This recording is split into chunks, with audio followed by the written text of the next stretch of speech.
Chapter 1. The Burden of Regret. In the stillness of the night, under the quiet sky, Ethan sat alone in his room, the weight of his own regrets pressing heavily on his chest. The walls, which had once been a refuge, now felt like they were closing in on him.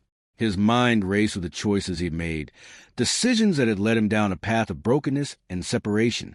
A once firm believer, Ethan now found himself lost, uncertain, and disconnected from the faith that had once anchored his life. The quiet hum of the night only accentuated the noise in his heart.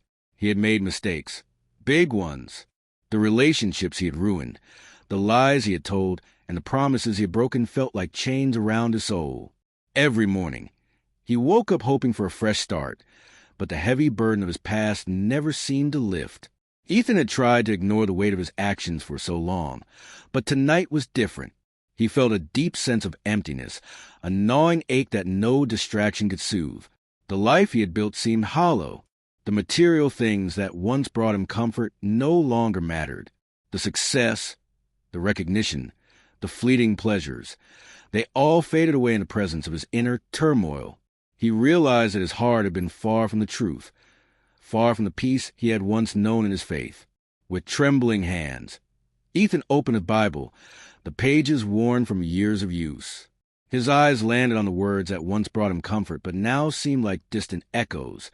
"Create me a clean heart, O God, and renew a right spirit within me." Psalm 51, verse 10. He closed his eyes and whispered those words aloud, his voice shaky but filled with longing. He had heard them countless times before, but now they resonated deeply within him. He had come to a point where he could no longer deny the need for change. He couldn't continue living in denial, pretending that everything was okay when his soul was unraveling. The realization hit him like a wave. He needed to return to God. He needed healing, not just for his actions, but for the wounds that had been festering in his heart. He needed a new beginning, one that could only come from a true encounter with God's grace. But how could he approach a God he felt so far from? How could he ask for forgiveness when his mistakes were so vast? Ethan sank to his knees, his hands pressing against the cold floor, his heart crying out for the mercy he knew he didn't deserve. The road to redemption felt long and uncertain, but deep down, he knew that this was the only way forward. He had to face the truth, confront the pain, and allow God to heal the brokenness that he had hidden for so long.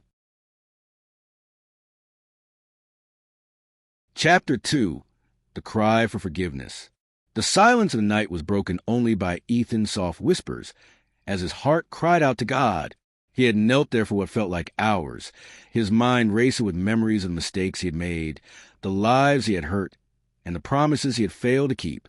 Each memory was like a weight around his neck, pulling him deeper into the despair that had held him captive for so long. "God, I need you," Ethan whispered, his voice trembling. "I've made a mess of my life. I've turned away from you, and now I don't know how to find my way back. Please, I need your forgiveness." As he prayed, the tears began to fall unbidden, and he didn't try to stop them. There was something deeply cathartic about allowing himself to feel the sorrow, the regret, and the brokenness that he had been running from for so long. In that moment, Ethan realized that forgiveness didn't just mean being absolved of his actions. It meant a complete transformation. It meant healing not just the surface wounds, but the deeper ones, the ones that had shaped the person he had become. Ethan had lived so long in the shadow of his mistakes that he couldn't remember what it was like to truly live in the light of grace. He had believed for so long that his past was unforgivable, that no matter how hard he tried, he could never be free from the consequences of his choices. But as he prayed, a still, small voice inside him whispered, "You are not beyond redemption." The words were simple, but they felt like a lifeline. For the first time in a long while, Ethan allowed himself to believe that redemption was possible. He had heard the stories of grace and forgiveness, but he had never really allowed them to penetrate his heart. Now, in this moment of raw vulnerability, he opened himself up to the possibility that God's love and mercy could cover even the darkest parts of his soul. "I don't know where to start," Ethan continued, his voice barely above a whisper, "but I know I can't do this alone. Please restore me, Lord. Create me a clean heart and renew a right spirit within me." He sat in the quiet darkness, his heart heavy but strangely hopeful. The burden of his sin still weighed on him, but he felt a sense of peace beginning to wash over him, like a gentle tide slowly pushing back the darkness. It wasn't an instant fix. It wouldn't be. But it was a beginning of something new, a new journey, one that would require patience, humility, and a deep trust in God's timing. Ethan didn't know what the future held, but he knew this.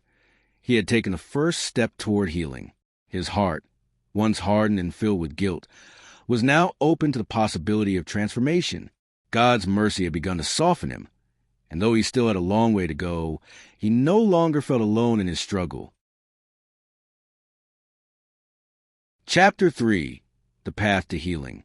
The days that followed were not easy for Ethan. His mind was often clouded with doubt, and his heart, though lighter, still carried the weight of his past. Every morning, he would wake up with the same question echoing in his mind. Can I truly be healed? The journey ahead felt uncertain, and there were moments when the temptation to return to old habits, to hide from the truth, felt overwhelming. But with each new day, Ethan held on to one truth. The love and grace of God were greater than any mistake he had made.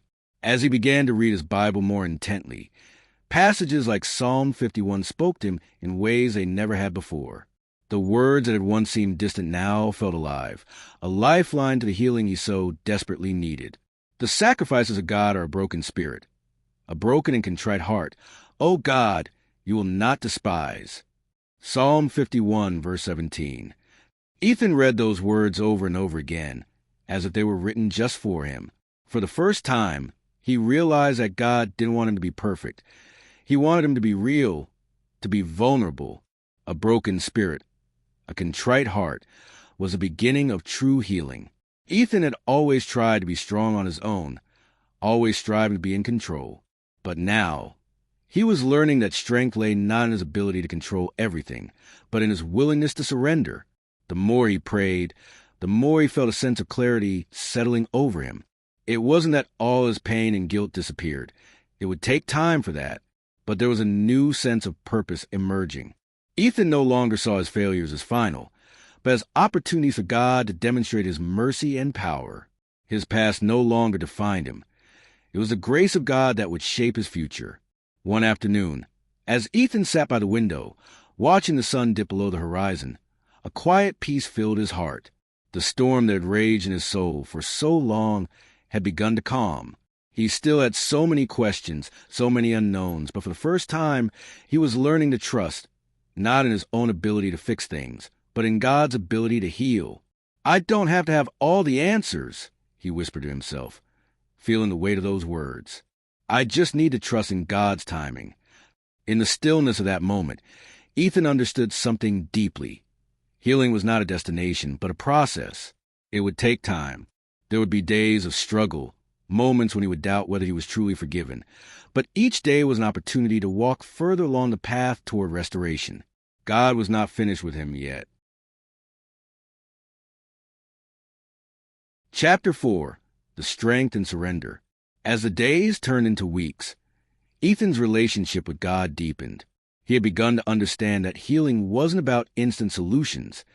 It was about cultivating a relationship with the one who could restore him. His prayer life became more consistent, and he found himself reaching out to God in both the quiet moments and the moments of turmoil. Even in the midst of his doubts, Ethan felt the presence of God in ways he never had before. He began to notice changes, small but significant, within himself. Where once there was fear, there was now a growing sense of courage. Where there had been shame, there was now an emerging peace. But the most profound change was in his heart. His view of his past began to shift. Instead of seeing his mistakes as a source of shame, he began to view them as the fertile ground in which God's mercy and grace could grow. One evening, as Ethan was sitting on a park bench, watching the sunset, he had a realization that felt like a weight being lifted off his shoulders. He realized that he didn't need to carry the burden of guilt any longer. He didn't need to fight the same battles over and over again. The truth he had been searching for had always been there. His worth wasn't defined by his past. He wasn't perfect, and he never would be, but he was forgiven, and that forgiveness was enough. For the first time, Ethan felt free. He had spent so long holding on to his mistakes. convinced that they were permanent, that they had irrevocably shaped who he was. But now, he was learning that God's love was bigger than his mistakes. It wasn't about what he had done. It was about who God was and the incredible depth of his mercy. I don't have to be perfect, Ethan thought as he gazed at the sky. I just have to trust. Ethan felt an overwhelming peace that evening. It was as though a new chapter in his life was beginning, one that didn't rely on his own strength or perfection. It wasn't about getting everything right. It was about surrendering to God's will and allowing him to lead him. From that day on, Ethan began to live with a renewed sense of purpose. He still faced struggles, but the difference was that now he faced them with a heart that was no longer burdened by shame. He was free to make mistakes, knowing that God's grace would catch him every time he fell. Chapter 5. The Call to Serve. As the months passed, Ethan began to feel a stirring in his heart. A call, quiet yet persistent, urging him to do something more with the healing he had received. It was as if God had taken him through the valley of his own struggles to prepare him for something greater. Though he had been deeply impacted by God's forgiveness, he now felt a growing desire to share that same grace with others. Ethan had always been a private person. He had kept his struggles hidden from the world, unwilling to share his vulnerabilities. But now it was a shift inside him. The idea of serving others, of using his story for good, felt not only right but essential to his journey. He realized that healing wasn't just for him. It was meant to flow outward, to touch those around him who were also struggling with their own brokenness. He began to volunteer at his local church, helping with community outreach programs. He spent time listening to people's stories, sharing his own testimony, and offering the comfort and peace he had found through God's mercy. As he spoke to others, he could see the same longing in their eyes that he had once had, the desire for transformation, for a way out of the darkness. And each time he shared his story, Ethan was reminded of how far he had come, how much God had changed him, and how much healing was possible. In these moments of service, Ethan began to understand something deeper about his purpose. It wasn't just about receiving grace. It was about extending that grace to others. God had given him the strength to face his own darkness, and now it was his turn to help others walk through theirs. The healing he had experienced wasn't meant to stay confined to his own heart. It was meant to be shared, spread, and multiplied. One day, while talking to a young man at the church, Ethan had an epiphany. The young man shared how he had been struggling with guilt and shame, feeling unworthy of God's love. Ethan looked at him with compassion, remembering his own journey. He took a deep breath and said, "No matter what you've done, God's love is bigger. He forgives, and he can restore you. If he can heal someone like me, he can heal anyone." The words came naturally, but they held a truth that Ethan had only recently begun to grasp: the power of God's grace to heal and transform. Ethan had walked that road. He knew it wasn't easy, but he also knew that it was worth it, and he felt honored to be able to pass on the same hope to others. Chapter 6. The Fulfillment of Purpose. As Ethan continued to serve others, a deep sense of fulfillment began to fill his heart. The journey of healing that he had started months ago had brought him to a place of peace, but it was in helping others that he truly began to feel whole.